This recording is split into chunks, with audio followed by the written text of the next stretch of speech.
પલસાણામાં યુવતીના અંધશ્રદ્ધા પ્રકરણમાં આરોપી બહેનને જામીન ન મળતા ગ્રામજનોમાં ન્યાયની આશા જાગી।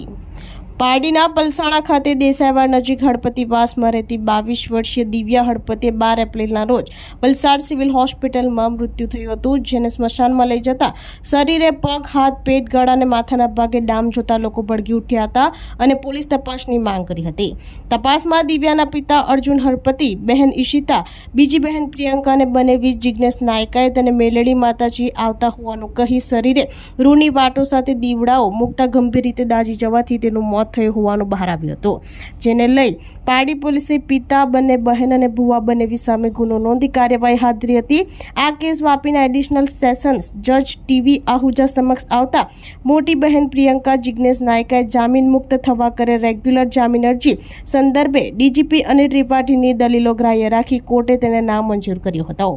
પારડી તાલુકાના પલસાણામાં યુવતીના અંધશ્રદ્ધા પ્રકરણમાં આરોપી બહેનને જામીન ન મળતા ગ્રામજનોમાં ન્યાયની આશા જાગી હતી અને આ મામલે ગામ લોકોની બેઠક મળી હતી, જેમાં આરોપીએ કરેલ કૃત્ય પાછળ કર્મનો પશ્ચાતાપ કરે તે માટે ચારેયને જામીન ન મળે તેવી ગ્રામજનોએ આશા વ્યક્ત કરી હતી।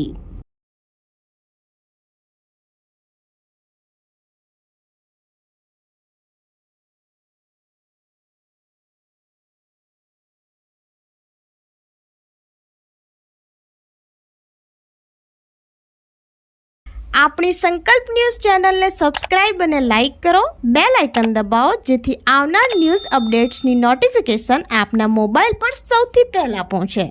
Like, subscribe and share the video.